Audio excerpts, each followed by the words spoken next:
Hello, everybody. I'm Bill Salus, and I'm going to talk to you today about an ancient prophecy written around 590 BC that foretells that the Lord will supernaturally intervene to defend the nation of Israel and work in concert with the Israeli Defense Forces. It's a prophecy that's on my radar screen. I think it could happen in the near future, perhaps even in the church age. Now, I'm not alluding to the Gog of Magog war in Ezekiel chapter 38 and 39, a prophecy of which many of you might be familiar with. You see a map up on the screen of the ancient names that Ezekiel wrote about, and a group of invaders are going to come in the latter days and invade Israel for plunder and booty, and alongside you see the modern day equivalent to the consensus among the scholars might include Russia as the lead player in this coalition, bringing with them Turkey, Iran, Ethiopia, Sudan, Somalia, Libya, Algeria, Tunisia, perhaps even Morocco and Germany. Now, as you can see, this is a formidable advance of very powerful nations coming to invade Israel, and the Israeli Defense Forces will not be able to stop them, nor will the American troops be involved in this war, because God himself will stop these invaders supernaturally. And we find that out in Ezekiel chapter 38, verses 19 through 23. And it's going to start with a great earthquake. Now, when this great earthquake happens, it says, every man's sword will be against his brother. In other words, the advancing troops from different countries speaking different languages will panic, and they will start to kill each other. And then it says there'll be pestilence and bloodshed, flooding rain, great hailstones, fire and brimstone. It'll be clear that this is a supernatural victory handled by the God of the Jews. And it's a very important prophecy because it's the prophecy, a marquee event of the end times, in which God is going to put the world on official notice that he is the covenant-keeping God of Abraham, Isaac, and Jacob, and the promise-keeping God of Jesus Christ. And here's what it says after that supernatural defeat. Ezekiel 39:7 tells us, I will make my holy name known in the midst of my people Israel, and I will not let them profane my holy name anymore. Then the nation shall know that I'm the Lord, the Holy One in Israel. Now, I had stated that the Israeli Defense Forces, the IDF, will not be involved in the fighting of Ezekiel 38 and 39. However, the IDF is involved in numerous biblical prophecies, prophetic wars that I believe happened before the tribulation. They're pre-tribulation wars. You see a list of them. IDF versus Syria versus Hezbollah and Lebanon, Palestinians, etc. I do believe these prophecies will find fulfillment before the tribulation and perhaps even in the church age, depending on when the rapture happens. We point out in the DVD called The Pre-Tribulation Prophecies that Tom Hughes and I put together a prophetic documentary why these wars are pre-tribulation wars, because the Israeli Defense Forces are not fighting in the tribulation, nor are they fighting in the millennium. Now, presently, as I air this program, Israel is increasingly concerned about Iran's nuclear and missile threats. In fact, in May of 2022, Israel conducted one of the largest military drills in their history called the Chariots of Fire. And it was intended to fight a war against Iran and a multi-front war against Iran's proxies, which would include Hezbollah in Lebanon, Syria, Hamas in the Gaza, the Houthis down in Yemen, Shiite militias in Iraq, just to name a few. In fact, Iran also came out in November of 2022 and boldly claimed that they have a missile, a hypersonic missile that can reach Israel in 400 seconds, which is 6.66 minutes. Now, this type of missile can carry a nuclear warhead and travel 5 times the speed of sound. Also, Iran came out shortly thereafter and said we have an underground air base from which they can launch send their jets and their ballistic missiles within those jets at Israel. So as you can see, Israel is very concerned about the mounting threat that Iran possesses, and Iran does want to wipe Israel off of the map. I'm going to show you a video clip that Iran prepared for what it has in store for Israel with its portable rocket launchers and its underground missile silos pointed at Israel with missiles that can get there in 400 seconds.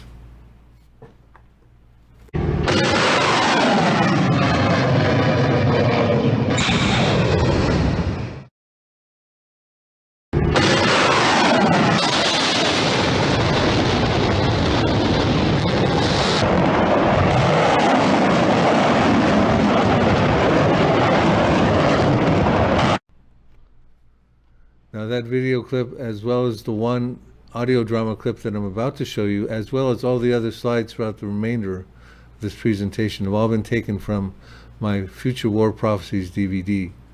You can see the list of some of the prophecies, the wars covered in the DVD, and also in the book that goes with it.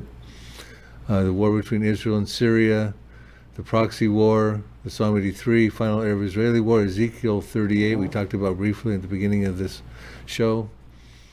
The seal judgment wars, the trumpet wars, the fifth and sixth trumpets, the war in heaven between Michael the archangel and Satan, the final campaign of Armageddon, the battle, go through 11 stages on that. So it's a great DVD and book for you to have in your library.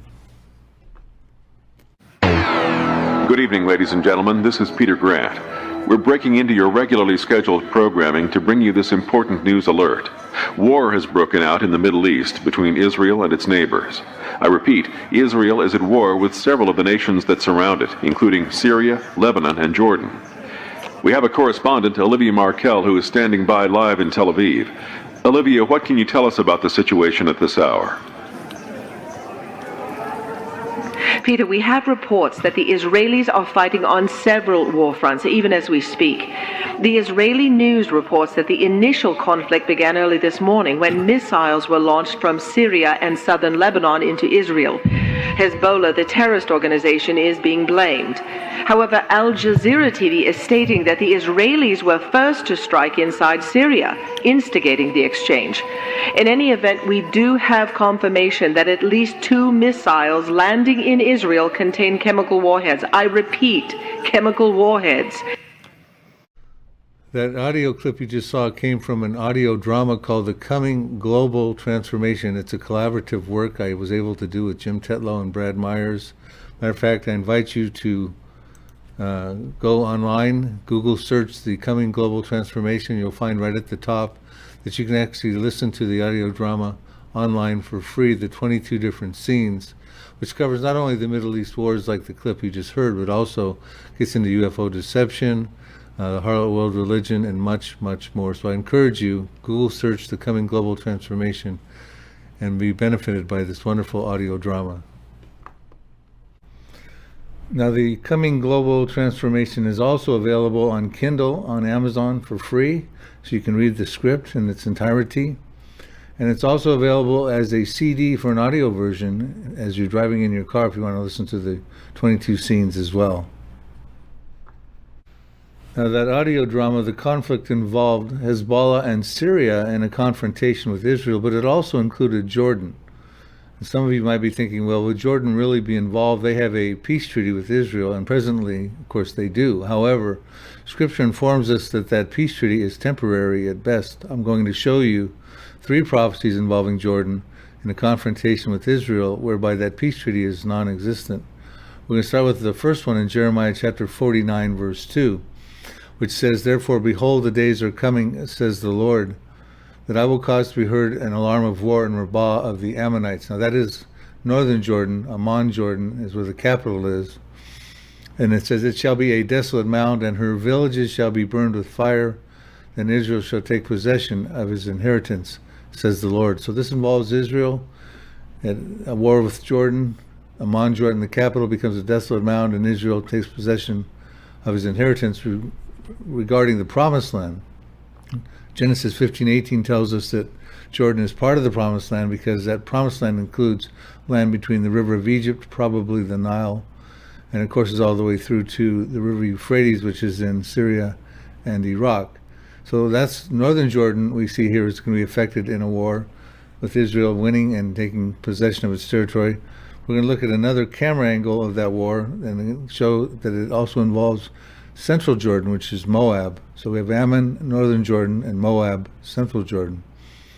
And here's what Zephaniah chapter 2, verses 8 through 9 says. "I have heard the reproach of Moab and the insults of the people of Ammon, with which they have reproached my people," that would be the Jews, "and made arrogant threats against their borders," that would be the borders of Israel. And for that, here's what's going to happen to Ammon and Jordan and Moab. "The residue of my people shall plunder them," that would be the Israeli Defense Forces, "and the remnant of my people shall possess them." So we see again another confrontation involving not only Ammon but also Moab and Israel being victorious and possessing that territory over there. Let's also look at southern Jordan. We've covered northern and central Jordan and Ammon and Moab. What about Edom, which is southern Jordan? Here's a prophecy, and all these have been unfulfilled. Do your homework, but you'll see. All three of these prophecies I'm showing you have been unfulfilled. We find out in Ezekiel 25, verses 13 to 14. Therefore, thus says the Lord God, I will also stretch out my hand against Edom, that's southern Jordan, and cut off man and beast from it, and make it desolate from Teman, which would be Edom area. Dedan shall fall by the sword. Now that takes us, Dedan is in northern Saudi Arabia, so it involves Saudi Arabia as well in this prophecy, who they get involved. Because Dedan shall fall by the sword, and I will lay my vengeance on Edom. I put the tents of Edom, and I'll show you why shortly. By the hand of my people Israel. Again, the Israeli defense forces are involved. That they may do in Edom, southern Jordan, according to my anger and according to my fury, and they shall know my vengeance, says the Lord God. So we see northern, central, and we also see southern Jordan and Edom. Now, you can see by their ancient names, Ammon was northern Jordan, Moab was central Jordan, Edom was southern Jordan. Now, Jordan temporarily has control over the Temple Mount through the Waqf Antiquities Society. And every time there's talk about changing the status quo on the Temple Mount, Jordan goes into an uproar. But at some point in time after Israel wins this war, it's highly likely that Jordan will no longer have control over the Temple Mount. So at the onset of this video, I mentioned that the Lord will supernaturally intervene to defend the nation of Israel and work in concert with the Israeli Defense Forces, and that was not concerning the Ezekiel 38 and 39 prophecy, in which the Lord does also intervene. I'm talking about an entirely different prophecy in Zechariah chapter 12, verses 1 through 6.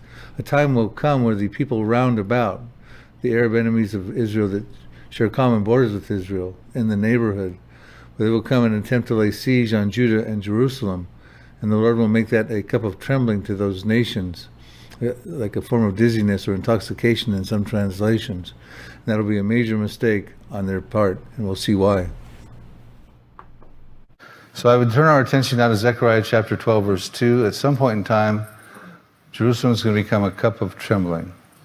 It says, behold, I will make Jerusalem a cup of trembling, or dizziness in some translations, unto who? Unto all the people round about. And when they lay siege, it shall be when they lay siege against both Judah and against Jerusalem. Okay, when they do that, it's become a cup of trembling to them. Okay, and I believe that's going to happen real soon. And it has not happened just yet. The countries around about, not the whole world, will try to lay siege on Judah and Jerusalem. We just took a look at Zechariah 12, verse 2, and it talked about the nations round about, not the international community at large, but the Arab states sharing borders with Israel. They will someday attempt to lay siege on Judah and Jerusalem.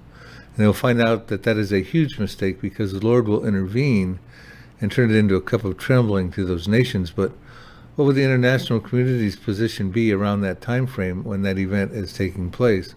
We go to Zechariah 12, verse 3 to find out. And it shall happen in that day that I will make Jerusalem a very heavy stone for all peoples.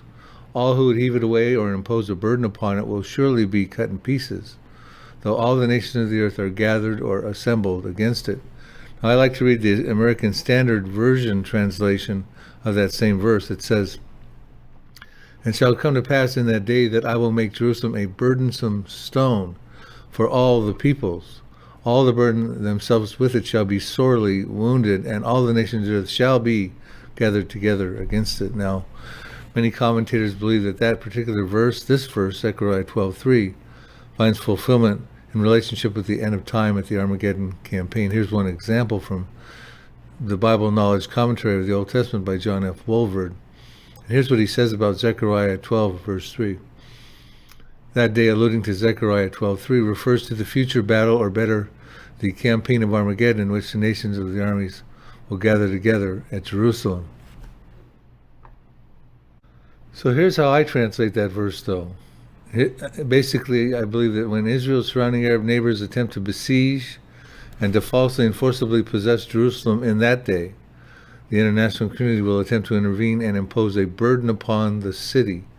Zechariah warns that this is a bad idea because the burden will boomerang back to sorely wound or cut to pieces those nations. Now we see in modern day application, we look at America involved in as a member of the international community and dealing with the Palestinian and Israeli peace talks, trying to meddle with that position. And Jerusalem, of course, the Palestinians want to have control over East Jerusalem, and our presidents, you see Clinton in 2000, George W. Bush around 2006 to 2009, John Kerry under the Obama administration in 2013, all meddling and trying to intervene on the status of Jerusalem and the peace talks between Israel and the Palestinians. We also see that take it back in time, the United Nations in the November 29, 1947, Resolution 181, also called the Partition Plan, when they were going to make Israel a nation again, they were going to have a problem with Jerusalem and they were going to call it an international zone. So we find back at the Partition Plan, even back then the international community was meddling about the status of Jerusalem. Then in 1948, of course, Israel became a nation, but Jerusalem was considered an international zone. Now the Arab states around Israel, the ones we're talking about that will someday lay siege against Judah and Jerusalem, they all voted against their being in Israel. And then when Israel became a reality in 1948, they came together in a war. Now the Arabs lost that war, and as a result, we had a phenomenon hit the scene called the Palestinian refugees. You see a picture there of some of these Palestinian refugees back in 1948 and 1949 in their tent communities. I believe the Bible alludes to them as the tents of Edom. Tents of in the Bible can mean refugee conditions or military encampments. And they show up in Bible prophecy. Now the Edomites, ancient Edomites, have ethnical representation in the Palestinians today. Now not all Palestinians have Edomite descent, but we can certainly trace their lineage of the Edomites into the Palestinians. Now they show up in a prophecy in Psalm 83. In verses 6 to 8, it identifies by their ancient names. It starts off with the tents of Edom in the lead role. And the Ishmaelites, Moab, the Hagarenes, you see their names up there by their ancient names. I'll show you a map of their modern day equivalents in just a moment.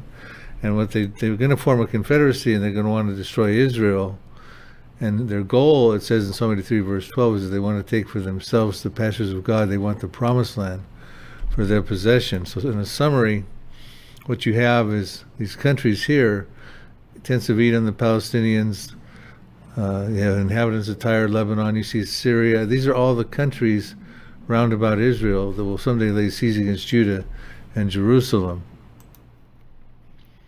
A summary of the prophecy, Psalm 83:4 says they come together and they said, let's cut off Israel from being a nation, that the name of Israel may be remembered no more. And you see the list of the belligerents on the right, identified in their modern day names. And the goal of this prophecy, as I understand it, is they don't want a two-state solution, they want a one-state solution. They want to take over the land of Israel for the tents of Edom and have another Arab state called Palestine. Now these refugees are number in the millions, and they're not just stuck in the land of Israel per se, but you see they're up there in the West Bank, which is also where Judea is. Judea and Samaria, the biblical heartland encompassing the West Bank. And so you see you got a lot of the refugees in the West Bank. Of course you got the Hamas and the Gaza over there, but you see those little red dots? These are refugees scattered throughout the whole Middle East, and they're struggling to have a homeland again because the Arab countries are not assimilating them into their countries. So also as a result of that war, not only did you get the Palestinian refugee crisis, the tents of Edom, but the international community continued to meddle, and they attempted to divide the city of Jerusalem with the armistice agreements in 1949. Now, this was just meaning a line of demarcation. It was never meant to be permanent, and it didn't last very long. We'll show you in a moment. But you can see the international community is still meddling. Jerusalem was an international zone. Now it becomes a divided city, which the Bible never called for Jerusalem to be a divided city. That's all man-made. Didn't last very long because you had the Six-Day War in June of 1967, and Israel won that war in 6 days, and they took over the entire city of Jerusalem, came under Israel's control at that point in time. However, they granted control of the Temple Mount to Jordan at that point in time, which was a colossal mistake. Now we're going to find out how the Lord makes Jerusalem a cup of trembling to the Arab countries when they try to lay siege on Judah and Jerusalem. And we're going to draw our attention to Zechariah 12, verses 4 through 6. In Zechariah 12, verses 4, we find out that the Lord supernaturally intervenes on behalf of Israel to level the playing field against the Arab armies that are advancing, that vastly outnumber the Jewish state. And when the Lord intervenes, we find out in Zechariah 12, verse 5, that the Israeli defense forces become emboldened to such a point that they win a decisive victory against those Arab armies in Zechariah 12, verse 6. But before we do that, I've got a couple of slides I want to show you that help explain what's going on to get to that stage of Zechariah 12, verses 4 through 6. We take a look back at Psalm 83, Asaph, verses 9 through 12. When Asaph petitions the Lord on how he would like him to deal with the Arab Confederacy that wants to wipe Israel off of the map. And what he says, deal with them as with Midian, as with Sisera, as with Jabin at the brook of Kishon, who perished at Endor, who became as refuse on the earth. Make their nobles like Oreb and Zeb, yes, their princes like Zebah and Zalmunna, who said, let us take for ourselves the pastures of God for possession. What he's talking about there is he's drawing our attention back to the book of Judges, chapters 4 through 8. And at that time, in Judges chapters 6 through 8, you had Gideon, who warred against the Midianites, who had oppressed the Jews for 7 years. And Gideon, with his 300-man army and the help of the tribe of Ephraim, killed 120,000 Midianites. They killed Zebah and Zalmunna, the kings, and Oreb and Zeb, the princes. And when that battle was over, and the Lord helped them miraculously to win, when that battle was over, the Midianites never again oppressed the Jewish people. And then we go to Judges chapters 4 and 5. We have Deborah, and she's dealing with the Canaanites at that period of time, who had oppressed the Jewish people for 20 years. And their king was Jabin, and his general was Sisera. And so Deborah was told to get her general Barak and go defeat them. And they also won that war, and the Canaanites never again oppressed the Jewish people. So what we have is Asaph is petitioning the Lord to deal in that precedent, help the Israeli defense forces, empower them to get rid of the kings, the princes, the infantry, the leaders, everyone, so that the Arab Confederacy can no longer oppress the Jewish state. And of course, we see that the Arab countries have oppressed the Jewish state since 1948, wars in 1967, 1973, and Israel surrounded by enemies even today. Asaph goes on to say in verses 13 through 15, make them like whirling dust, like chaff before the wind, like stubble, like burning wood, like a blazing mountain fire, like the tempest before the storm. In other words, he's saying to the Lord, help them win this war decisively and reduce the Arab Confederacy into never oppressing the Jews again, like the images of whirling dust, chaff before the wind, etc. So now let's see how the Lord is going to make Jerusalem a cup of trembling to the Arab states around them, around Israel, who's going to attempt to lay siege on Judah and Jerusalem. Zechariah goes on to say there's going to be some divine intervention when this happens. He lays out 3 segments of what the Lord's going to do. In that day, when Jerusalem becomes a cup of trembling, to all the nations round about, the surrounding countries, who happen to be, I believe, Psalm 83, I will strike every horse with confusion and its riders with madness. I will open my eyes on the house of Judah. I will strike every horse of the peoples with blindness. So remember when Zechariah wrote, they rode horses? I don't think the Arabs are going to be coming against Jerusalem on horseback. So we have to put this into a modern day vernacular and equivalent. So what he says, the first thing that's going to happen when this happens and they lay siege on Judah and Jerusalem, first it appears the Lord will cause the Arab artilleries, tanks, and armored vehicles to malfunction. I will strike every horse with confusion. Now there's historical biblical precedent for this. We go back to the Red Sea, the exodus of the Hebrews out of Egypt. In Exodus chapter 14, verses 34 through 35, the Hebrews got their backs against the Red Sea. The Egyptian army and Pharaoh were barreling down against them. The Lord puts his cloud in between them to protect them. And here's what happens before they come after the Jews in the Red Sea parts. Now it came to pass in the morning watch that the Lord looked down upon the army of the Egyptians through the pillar and fire and the cloud, and he troubled the army of the Egyptians, and he took off their chariot wheels So they drove them with difficulty. Now the Hebrews didn't sneak around and do that. The Lord went in and he took off the lug nuts. Now the Egyptian chariots were world famous. They were the most state-of-the-art Egyptian chariots at that time. So he levels the playing field, he takes off the lug nuts, and it says, the Egyptians said, let us flee from the face of Israel. The Lord fights for them against the Egyptians. So hopefully some of the Egyptians fled, we just don't know, but of course Pharaoh comes in with, missing chariot wheels and stuff into the Red Sea. The Red Sea parts, the Hebrews go through, and Pharaoh's armies go in there, and the Red Seas collapse on them, and that ends that war. So we have historical precedent of malfunctioning going on. In that case, chariots. The next thing it goes on to talk about in Zechariah 12 verse 4b, I will strike every horse with confusion, the malfunctions, and when that happens, the riders will go mad, they'll be filled with madness. So basically, second, these malfunctions apparently create hysteria among the enemy soldiers, like it did with the Egyptians, and its riders with madness. So this is going to panic the Arab countries. Okay? Now we have an example. Remember I told you Asaph petitioned the Lord to deal with them like Gideon did with the Midianites? So let's look at that account here, the madness that happened when the Lord intervened on that. We look at Judges 7 verses 20 through 22. Then the 3 companies of the 300 men of Gideon blew the trumpets and broke the pitchers that they had, held the torches in their left hands and the trumpets in their right hands for blowing. So they had torches, trumpets, and pitchers. 300 men against 120,000 Midianites. Not advisable in most wars. But the Lord told Gideon, this is how we're going to do it. And they cried, the sword of the Lord and of Gideon. And every man stood in his place around the camp. They lit their torches up inside the pitchers. They shouted their trumpets out and shouted, the sword of the Lord and of Gideon. And the whole Midianite army of 120,000 ran and cried out and fled. When the 300 blew the trumpets, the Lord set every Midianite man's sword against his companion. So the whole camp and the panic-stricken Midianites army fled to Beth Acacia toward Zerah and the border of Abel-Malah of Tabath. So the Lord supernaturally intervened. They went mad. So after the artillery's malfunction and the Arab armies, these are my interpretations, but the Arab soldiers go mad, like we have this example here. Then it goes on to the third stage. When the malfunctions happen and the soldiers go mad, the Lord will strike every horse of the peoples with blindness.